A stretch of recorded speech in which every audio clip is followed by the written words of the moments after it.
to make the president appear especially frail or mentally confused. I'm wondering if the White House is especially worried about the fact that this appears to be a pattern that we're seeing more often. Yeah, and I think you all have called this the cheap fakes video, and that's exactly what they are. They are cheap fakes video. They are done in bad faith, and some of your news organization have been very clear, have stressed that these the right-wing critics of the president have a credibility problem because of the fact checkers have repeatedly caught them pushing misinformation, disinformation, and so we see this, and this is something coming from your part of the world, calling them cheap fakes and misinformation. And I'll quote the Washington Post, where they wrote about this, and they said how Republicans use misleading videos to attack Biden in a 24-hour period. And to their credit, we have a conservative Washington Examiner did call them out as well, calling out the New York Post. Ironically, several recent cheap fakes actually attacked the president for thanking troops. For thanking troops. That is what they're attacking the president for. Both in Normandy this happened, and again in Italy. And I think that it tells you everything that we need to know about how desperate Republicans are here. And instead of talking about the president's performance in office, and what I mean by that is his legislative wins, what he's been able to do for the American people across the country, we're seeing these deep fakes, these manipulated videos, and it is, again, done in bad faith. The Surgeon General is calling for this warning label on social media platforms. The President and the administration have been clear. You support addressing mental health tied to social media, especially among young people. But does the President support this action? Does he support a warning label like this as a means to addressing this crisis? And to your question, Mary Bruce, you're absolutely right. There's a mental health issue. Our young people are experiencing an unprecedented mental health. What? Easy to swear at you. We've got news. Rashid Sunak is now the prime minister. You're trying your best, but it never feels like enough. What a stupid son of a bitch. But guess what? We got a lot to do. You gotta say hi to me. We go back a long way. She was 12, I was 30, but anyway. This woman helped me get an awful lot done. Anyway. Well, I'm sick and tired of smart guys. I'm sick and tired of ordinary people being fleeced. I'm tired of being quiet. I'm sick and tired. I'm just sick and tired. We have this notion that somehow if you're poor, you cannot do it. Poor kids are just as bright and just as talented as white kids. Wealthy kids, black kids, Asian kids. No, I really mean it, but think how we think about it. I'm sorry it takes so long, guys, but everybody knows I like kids better than people. I like kids better than people. Everybody knows I like kids better than people. Look at them. Now, very important thing I told my daughter and granddaughters, no serious guys till you're 30. Okay. Right? No what? No serious guys till you're 30. I'll keep that in mind. At least. People are waiting for relief. I got them $1.9 trillion relief so far. They're going to be getting checks in the mail that are consequential this week for childcare. A lot has been happened already, number one. Number two, I'm going to fight like heck. Just remind them, I wrote the bill on the environment. Why would I not be for it? Guess what? Employers can't find workers. I said, yeah, pay them more. This is an employees bargaining chip now. What's happening? They're going to have to compete and start paying hard-working people a decent wage. Unchain Wall Street. They're going to put you all back in chains.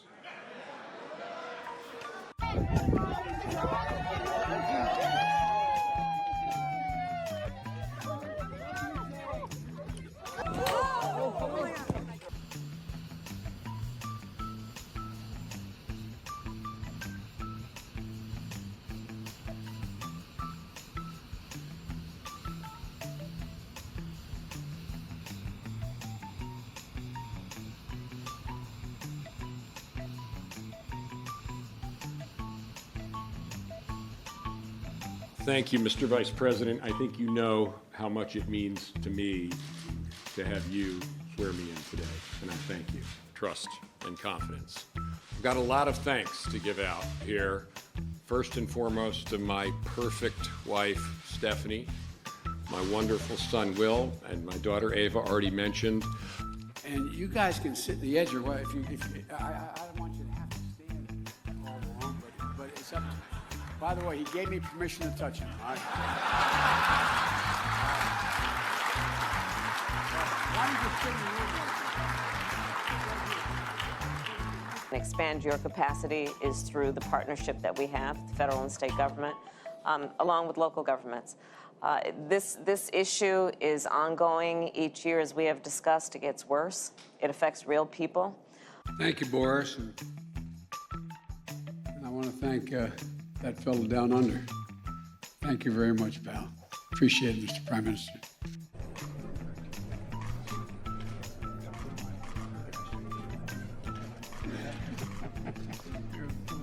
No matter what their cost, 2, 10, 12, 15, oops, stepping on it's black. Anyway. Oh, man, this is boring. Isn't this boring?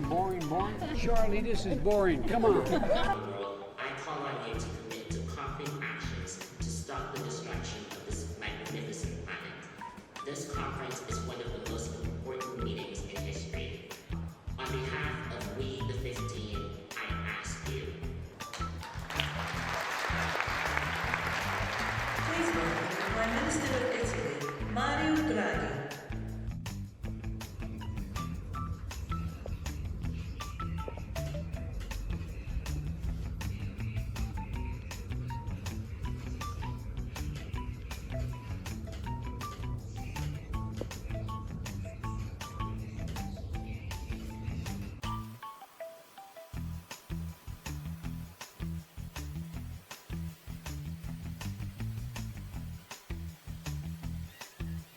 And by the way, you know, I sit on the stand and it get hot. I got hairy legs that turn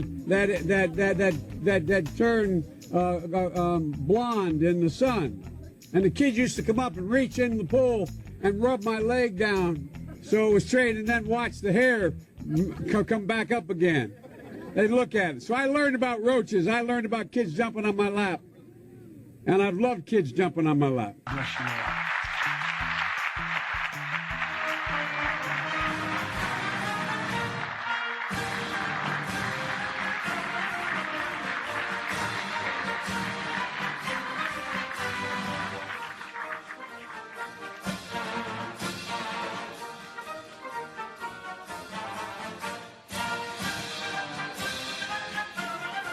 By the way, I very much worry about this guy's biceps.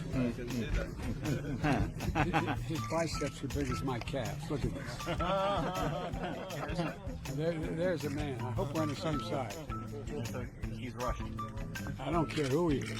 He's got some real biceps. We call them guns.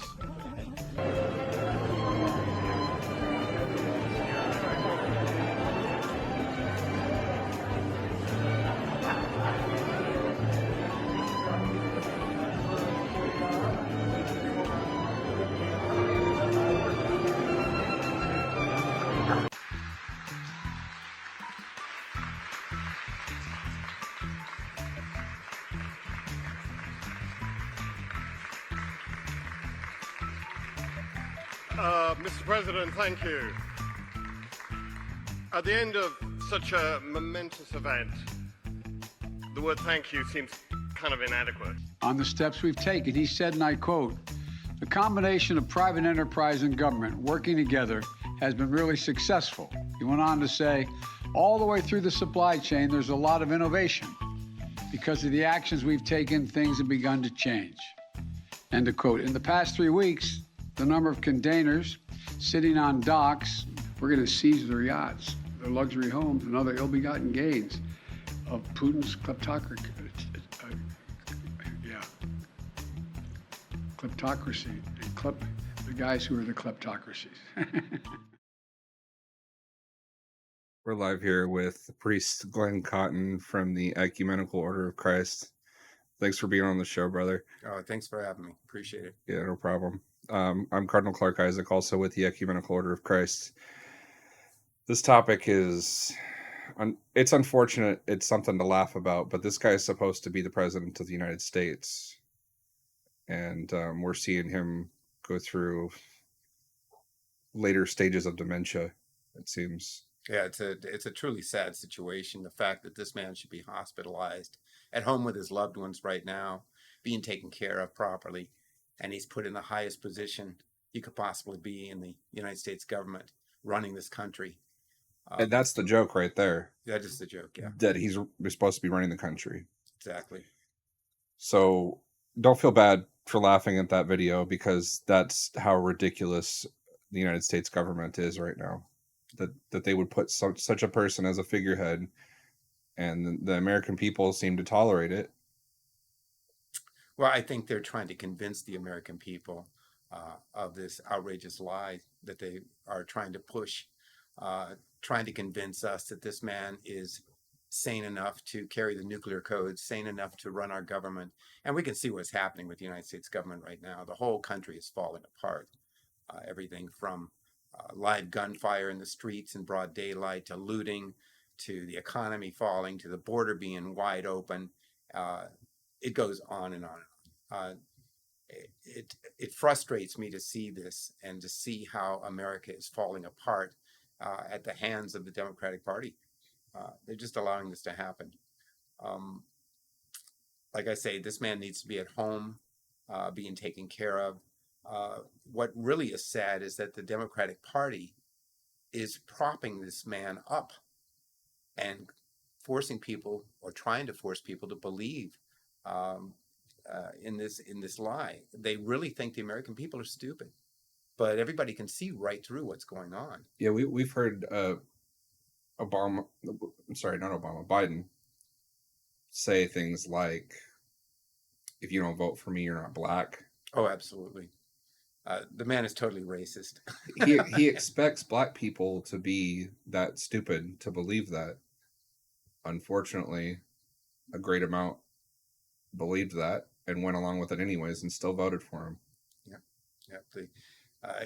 If people had done a little bit of research, he's been that way since the early 70s when he entered government. I mean, the man has never changed. I mean, he's tried to mask it over the years and tried to sidestep it, but the truth of what he's really all about, and how he feels about minorities in this country, is just outrageous. Well, what I want to do for our audience is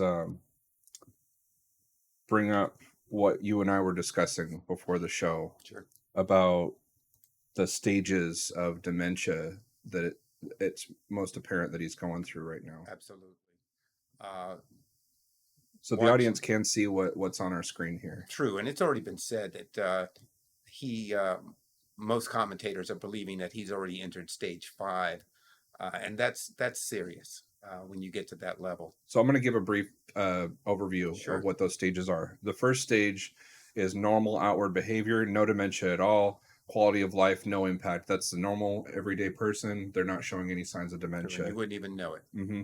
Stage 2, very mild changes, no real dementia, but quality of life still has no impact. They are still having some difficulty finding the right words, maybe some memory problems, substituting one word for another, which is pretty normal with older age. That does happen sometimes. But stage 3 is when it starts to get serious. They're showing more signs of forgetfulness. They're, again, more difficulty finding the right words. They don't remember appointments. They can't really manage their money, their medicines. And stage 3 is really when someone's truly not fit to be president. If they can't even manage money, then they certainly can't manage an entire government. Absolutely. But you're saying stage 5, right?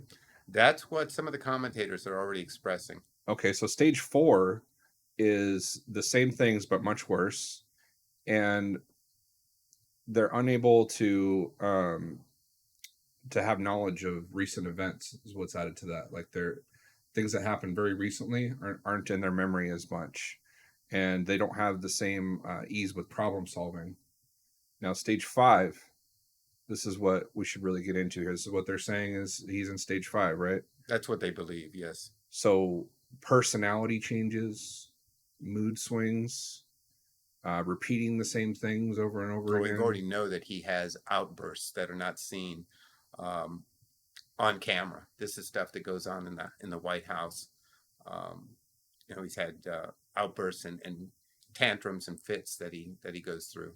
So having gaps in memory, but also he's becoming a confused state about a lot of things, like where he is. You'll see him wandering around on the stage, not really knowing where he is. Yeah. They'll have to have somebody escort him off the stage. Absolutely. That's totally stage 5 right there. But it could even be stage 6, because stage 6 here, it says that they get lost and they wander off. That's stage 6. So it may very well be much worse than what they're theorizing. Yes. Yeah. And this man, again, is running the United States of America. It's incredible. It's absolutely incredible. And the next stage is basically he just loses most of his cognitive abilities. Becomes entirely. a vegetable pretty much at this point. And I mean, even though it's clearly he's not fit to be president, despite what the White House press secretary wants to say about cheap fake videos. At the beginning of the stream, people, you saw there was nothing fake about that. Nothing at all. It was from a cell phone camera. It was low quality. There was nothing edited about it. And if you remember when she was talking, she said that the Republicans are desperate. Well, in my opinion, we can see the desperation in the Democratic Party and the White House. They're the ones that are desperate. They're the ones that are lashing out at anything that they can say or do to discredit the truth. Yeah. For our audience who's they're asking questions about the TikTok, we're not live right now. I wanted to make sure that there was no copyright issues with the video that we displayed at the beginning, so we'll be uploading another copy without the video at the beginning, but that will be on TikTok. It just won't be live, at least for this segment.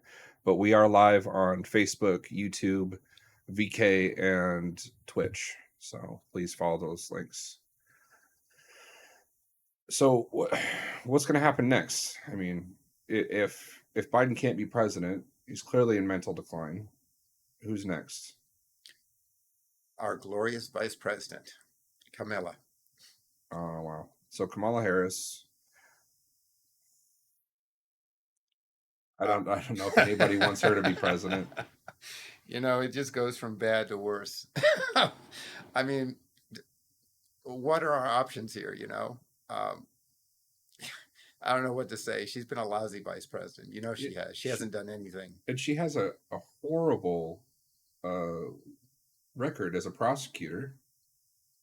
If you compare how she's being celebrated now, she has an extremely high conviction rate for people who are caught in possession of marijuana. Mm-hmm. Yet these days, only recently, some big marijuana harvesting company named an entire strain after her.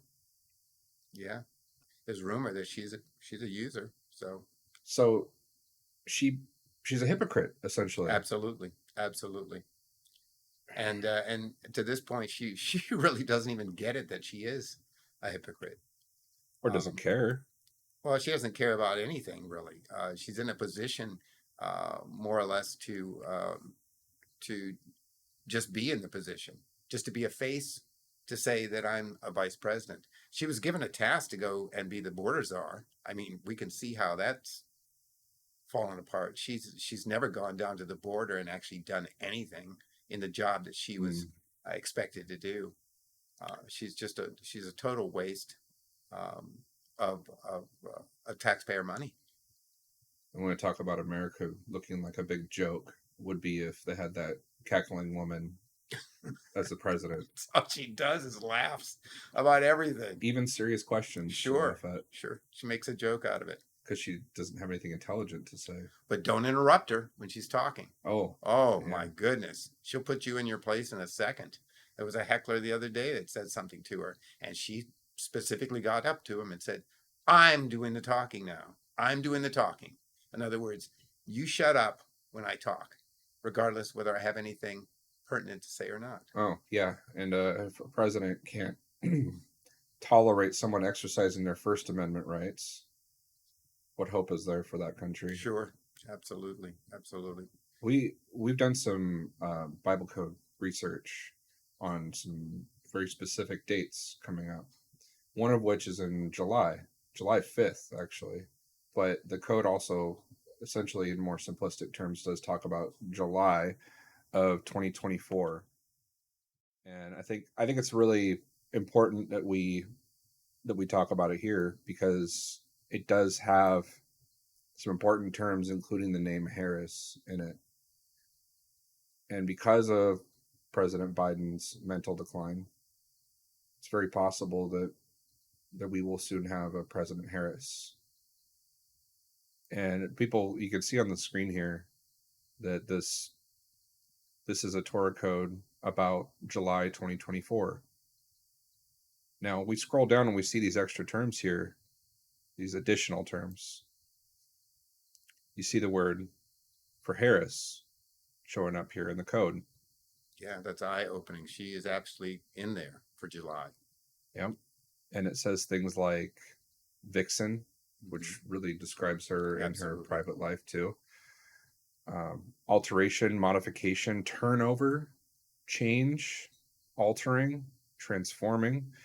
The term supersede, overwrites, replacing, substituting, negate, oust, belligerent, feisty, militant. I'd say this pretty well describes her so far, doesn't it? And what's coming. And people have to realize that these codes were put into the Bible 3,300 years ago, which is just mind-boggling. By design. By design, yes. This whole plan is playing out. Absolutely. And here we are, ever closer to the end. We don't know how much time is left exactly, but things are getting so bad. It's like we couldn't imagine it getting any worse, at least being here while it gets much worse. But it says another term here, to take revenge. And I would like to say God bless America, God have mercy on America, but it's looking like it's too late for America now. The to take revenge hopefully doesn't mean America has been hit and is going to take revenge in its own way. I don't know. It does say booms and worldliness and mankind. So that could very well be that Kamala Harris is the one to start dropping bombs. Yes, it could mean that. It also could mean that we get hit and that Kamala is put in charge because Biden can't handle the situation and that America needs to take revenge. It's hard to say at this point. But one of the things that we were told was that the way the Bible codes are, if you remember, that July 5th actually starts in the evening. So it's the evening of July 4th. And what happens on the evening of July 4th? Yeah, the reason it's like that is because we're talking about the time in the Middle East and in Israel specifically. Correct. And I just think that that's just eye-opening again to know that something could happen on the evening of July 4th when we're celebrating our independence, the strength of America, our freedom, everything that America stands for. It would be a perfect opportunity for enemies to strike, to make a statement, to let the world know that America is not what they're celebrating. Right. And it could very well be the time that Biden proves that he's unfit to be president. True. And is immediately taken out of the position, and Harris takes that position instead. It could very well be.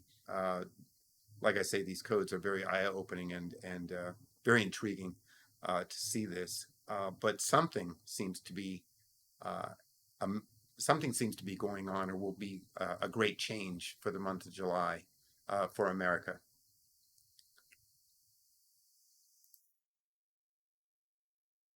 I would like to say I'm enthusiastic about this, but one thing I know that we are enthusiastic about is the kingdom.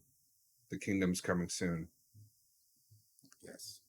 Our Lord's glory and power visible, apparent to the whole world. And we really need to change. The world is so evil right now, with so much evil going on, that we need God's hand to come in and to set things right. Absolutely. Absolutely. Now, I think it's time that we give our audience some final words.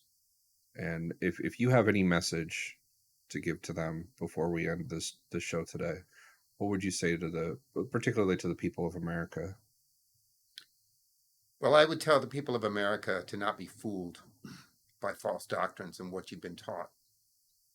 You need to open your minds and your heart to the messages that are being given. We've been taught false doctrine by evangelists, by preachers for so long that we've been led to believe that that's the truth. But now the codes are opening up. The Messiah is here, whether people want to accept that or not. He is here.